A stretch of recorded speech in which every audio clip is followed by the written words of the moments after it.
Bismillahirrahmanirrahim. Assalamualaikum warahmatullahi wabarakatuh.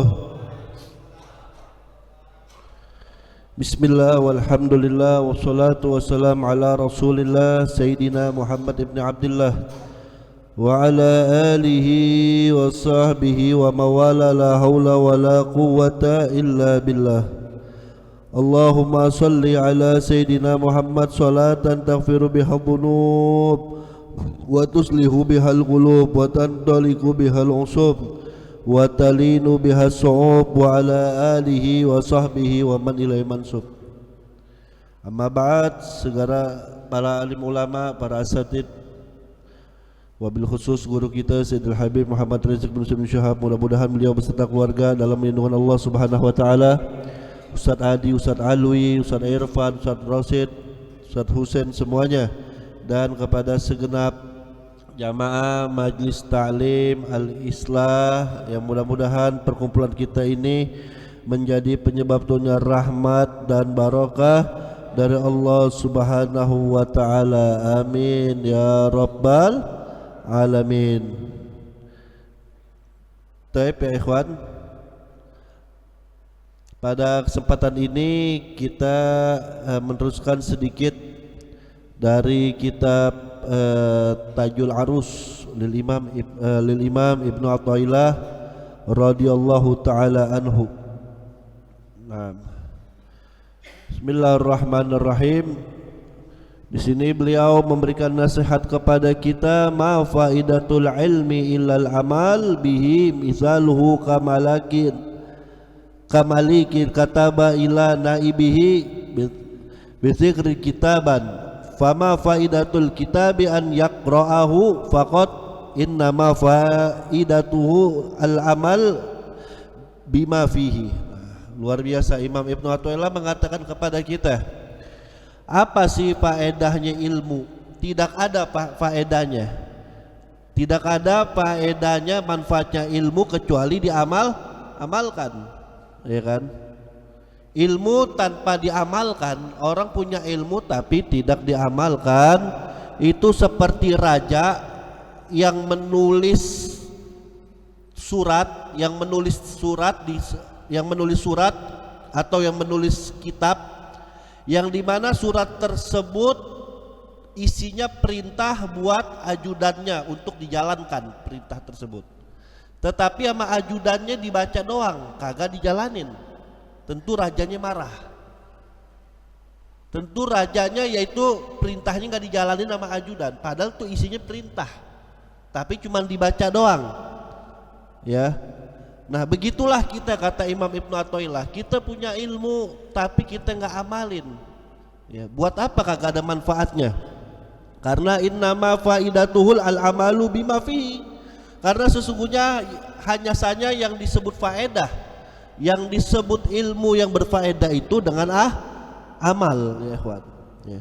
Mithalu man yashtagilu bil ilmi wa laysa lahu basiratun kamathali mi'ati alf a'masalaku tariqan mutahayyirina fiha. Nah, di sini Imam Ibnu Athaillah mengatakan perumpamaan lagi. Barang siapa yang menyibukkan dengan ilmu, menyibukkan diri dengan ilmu, bagus, tetapi dia tidak punya mata hati, artinya hatinya gelap. Ini seperti, ya, seperti di sini itu ada orang 100.000, ada orang 100.000 berjalan di sebuah jalan, tapi 100.000 itu buta, kagak ngelihat, ya, nggak ngelihat apa-apa, ya. Mutahayyirin fiha, tentu kalau orang buta jalan bingung mau ngapain. Nah itulah perumpamaan orang yang punya ilmu tapi hatinya kotor, tapi hatinya nggak masuk cahaya dari Allah Subhanahu wa taala, ya. Wa mithalul ilmi ma'atarkil amali kasyam'ati tudi'u linnasi bi ihraqi nafsiha. Dan perumpamaan yang lain, kata Imam Ibnu Athaillah, orang yang hanya menyibukkan diri dengan ilmu tapi hatinya ini kagak ada pancaran hidayah, ya, atau tidak diamalkan. Apa kata Imam Ibnu Athaillah? Ya, orang yang mempunyai ilmu tapi meninggalkan amal, ini seperti lilin yang dimana lilin tersebut menerangi manusia tapi dirinya kebakar, nggak ada manfaatnya. Nah inilah yang sekarang kejadian zaman sekarang ibadah Allah ya. Kejadian orang boleh punya ilmu tapi tidak amalkan. Lima taqulun ma la taf'alun, ya, kenapa engkau mengatakan apa yang kau tidak kerjakan. Makanya ada namanya akal, ada namanya ilmu, ada namanya cahaya. Ini Syekh Badiuzzzaman An-Nursi, ini ulama besar dari Turki Al-Mujaddid. Beliau mengatakan ada manusia ini ada akal, ada ilmu, ada cahaya. Akal itu fungsinya untuk apa sih? Akal itu fungsinya untuk mencari dan menemukan kebenaran, itu akal. Itu akal. Kita Allah anugerahkan akal ke kita untuk mencari menemukan kebenaran. Ilmu, akal mesti diisi dengan ilmu. Ilmu itu untuk menguatkan kebenaran. Ilmu untuk menguatkan kebenaran. Tapi apakah itu cukup? Tidak, butuh namanya cahaya hati kita. Hati ini fungsinya apa? Kata Syekh Badiuzzzaman Nursi, hati ini fungsinya yang menuntun akal kita. Ya. Walaupun kita tahu kebenaran, punya ilmu, kita tahu kebenaran, tapi hatinya ditutup, nggak bakal akal kita dituntun ke jalan tersebut ibadah Allah. Sebagaimana dia punya kendaraan tapi kagak jalan. Nah, maka dari itu Allah katakan dalam Al-Quran apa ya? Khatamallahu ala qulubihim wa ala sam'ihim wa ala absarihim. Kata Allah, khatamallahu ala qulubihim, Allah kunci hati-hati mereka. Kalau hati sudah dikunci sama Allah, kalau hati sudah dikunci sama Allah, kebenaran walaupun dia lihat, walaupun dia dengar, dia nggak bakal ikutin. Walaupun dia dengar, walaupun dia tahu, tidak bakal dengerin. Karena kenapa? Hatinya sudah dikunci sama Allah. Makanya di dalam ayat tersebut Allah dahulukan kata kulub, hati dulu. Allah nggak bilang khatamallahu ala sam'ihim wa ala absarihim wa ala qulubihim, kagak. Tapi yang Allah dahulukan, Allah sebut kata kulub, khatamallahu ala qulubihim. Kenapa? Kalau hati Allah sudah kunci, kebenaran cahaya nggak masuk ke hati kita, walaupun kita dengar ini kebenaran, walaupun ini kita lihat kebenaran, maka dia bakal tolak. Ya kan? Iblis contohnya. Iblis itu pinter. Iblis itu sebelum dilaknat Azazil punya ilmu hebat. Bahkan malaikat belajar sama Azazil. Punya ilmu, punya akal. Tapi hatinya ada hasud. Hatinya ada kesombongan. Ketika Allah ciptakan Nabi Adam, Allah perintahkan semua sujud kepada Nabi Adam, semua malaikat sujud kecuali ada satu makhluk ini namanya Azazil. Yang dengan sombong mengatakan, ya Rob, ana khairun minhu, saya lebih baik darinya, saya lebih baik daripada Adam. Khalaqtani min nar wa khalaqtahu min tin, engkau ciptakan aku dari api, sedangkan kau ciptakan Adam dari tanah. Dia merasa api lebih hebat daripada tanah, padahal belum tahu, padahal belum tentu. Tanah menyuburkan, api bisa merusak. Dilaknat sama Allah. Itu orang yang punya ilmu, dilaknat karena kenapa? Hatinya ada penyakit. Kebenaran ditolak sama dia. Kebenaran, ya kan? Bahkan pernah diriwayatkan, Iblis pernah berdialog sama Nabi Musa alaihissalam. Iblis mengatakan, ya Musa, engkau kalimullah, orang yang bisa berbicara dengan Allah. Tolong sampaikan kepada Allah, apakah ada pintu taubat buat aku? Nabi Musa sampaikan ke Allah. Kata Allah, ya Musa, kasih tahu Iblis, pintu taubatku selalu terbuka sampai hari kiamat.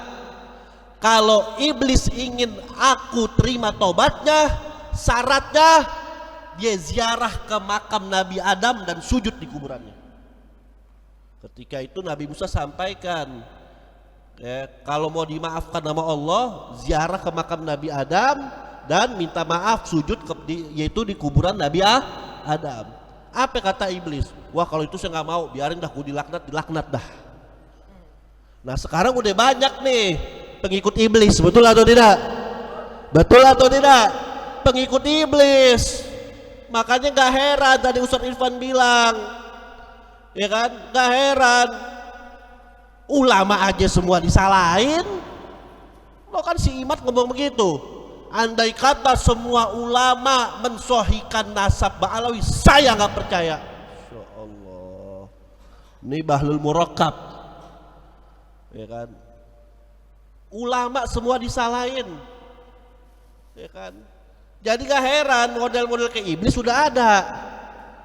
Jadi mau berdebat gimana percuma. Dulu ngomongnya berdebat 3 hari 3 malam, tahu-taunya ditantangin kabur. Akhirnya ngomong lagi apa? Mensohikan nasab ulama, andai kata semua ulama mensohikan nasab Ba'alawi, saya tidak percaya. Insya Allah. Nggak pikir-pikir, pakai logika aja pikir, ya kan? Antum mau ngikutin model kayak begini, apa ulama-ulama kita istiqomah sekelas Syekh Nawawi Al-Bantani. Syekh Nawawi Al-Bantani, ya, bagaimana beliau dalam kitab Uqudul Jen, ya, yaitu beliau banyak mengutip Sayyid Abdullah bin Al-Haddad, Imam Haddad. Beliau mensarahkan kitab Ar-Risatul Jami'ah karya Habib Ahmad bin Zaid Al-Habsyi, disarahkan Bahjatul Wasail. Ya, bahkan dengan tawadunya Syekh Nawawi Al-Bantani mengatakan, saya sering ulang-ulang di mana-mana nih, ketika beliau mengarang kitab Nihayatul Zain, ini kitab dipakai semua di pondok pesantren. Dengan tawadunya Syekh Nawawi mengatakan, famakana fihi shawab famunsubun ila haula wa makana min khata fi dhinil qalil. Apa kata Syekh Nawawi di muqaddimah kitab Nihayatul Zain yang beliau karang? Andai kata di dalam kitabku ini terdapat kebenaran, maka itu datangnya dari ulama-ulama Syafi'iyah, karena Syekh Nawawi bermadzhab Imam Syafi'i. Dan andai kata ada kesalahan di dalam kitabku ini Nihayatul Zain maksudnya, maka itu datangnya dari otakku yang tumpul. Masya Allah. Syekh Nawawi tawadhu, padahal beliau mendapatkan julukan Sayyidu Ulamil Hijaz, pemimpin ulamanya Hijaz, yaitu di Mekah, Syekh Masjidil Haram, masih tawadhu.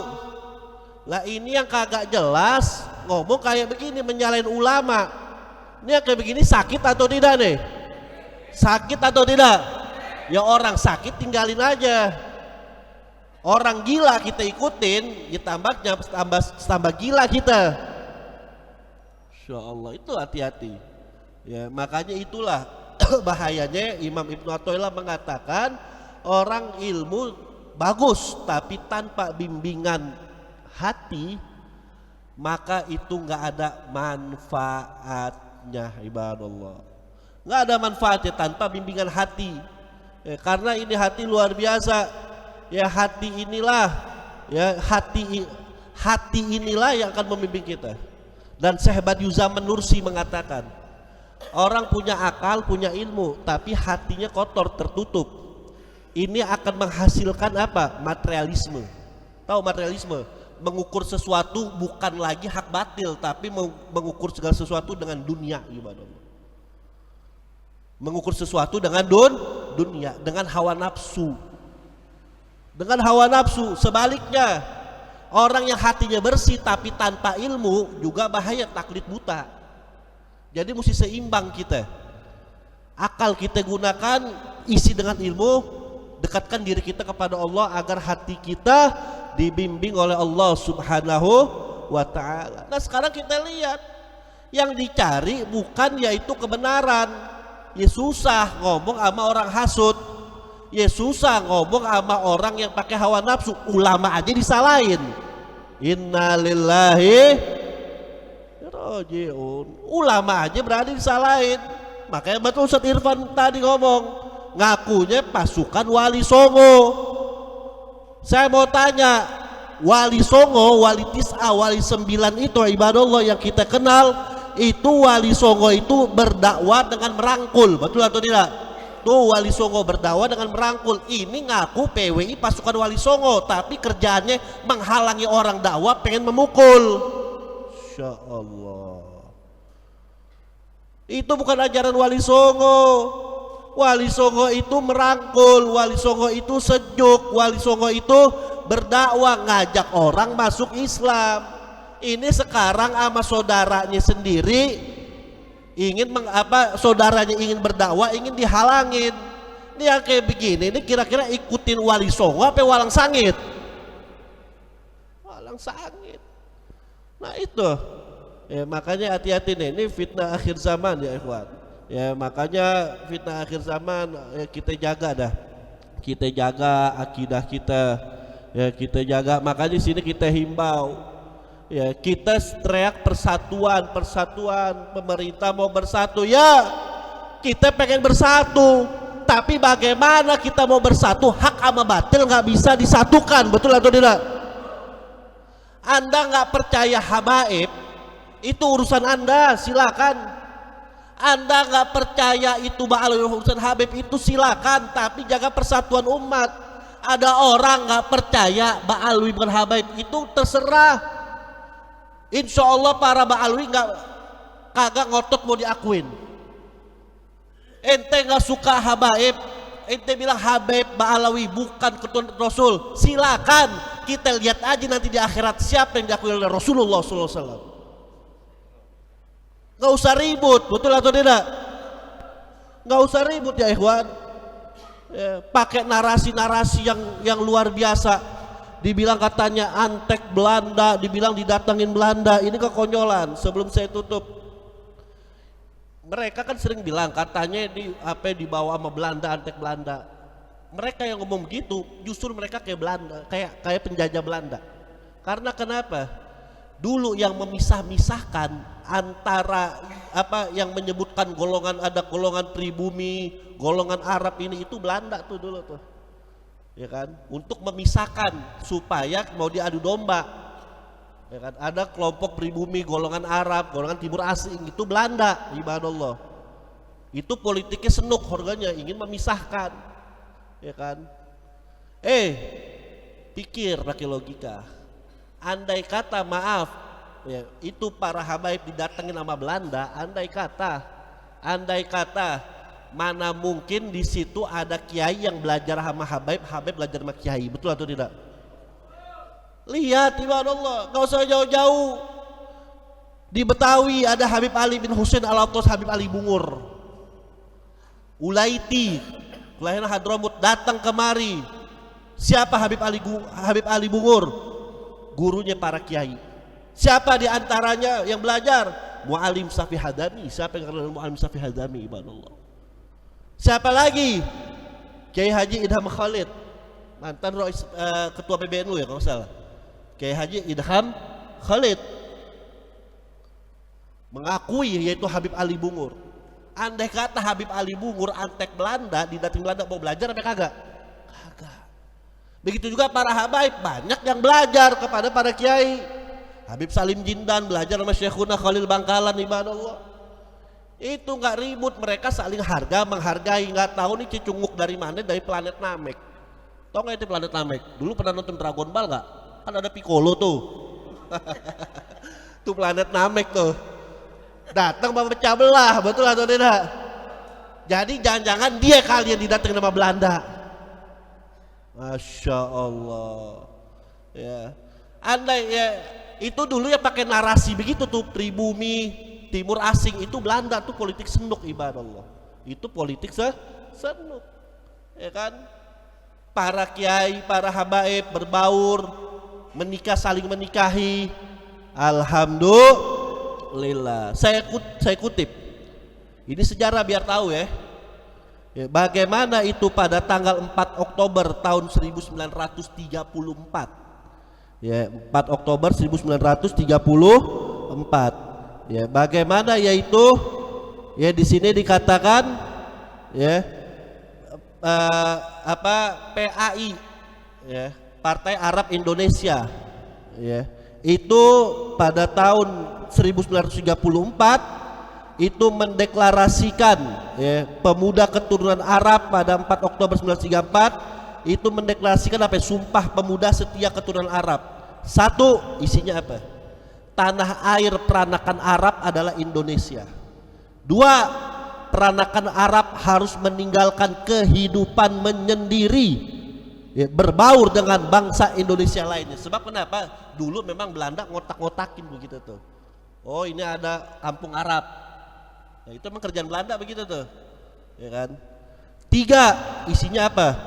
Peranakan Arab memenuhi kewajibannya terhadap tanah air, ya, bangsa Indonesia. Antum tahu ketika terjadi pada 4 Oktober 1934, ketika peranakan itu orang-orang Arab Indonesia, peranakan Arab Indonesia menyatakan sumpah pemuda setia, ya, kepada Indonesia, tanah air kami, tanah air Indonesia, itu mendapatkan respon luar biasa dari tokoh nasional. Di antaranya satu, Kiai Haji Mas Mansur. Siapa yang nggak kenal? Namanya diabadikan di Tanah Abang tuh. Kiai Haji Mas Mansur. Itu tokoh Muhammadiyah mengatakan kebangkitan kesadaran, ya, kebangkitan kesadaran bukan hanya menginsafkan keturunan Arab akan pentingnya persaudaraan sebangsa, tetapi juga menginsafkan kita semua bangsa Indonesia tentang peranakan keturunan Arab. Artinya apa, kata Kiai Mas Mansur? Itu keturunan Arab ketika berikrar itu memang udah saudara kita. Persaudaraan kita itu tidak disekat-sekat dari mana. Karena kenapa? Kita disatukan dengan Indonesia. Dua, tokoh nasional nih yang ngomong. Ki Hajar Dewantara, tahu Ki Hajar Dewantara? Bapak pendidikan mengatakan apa?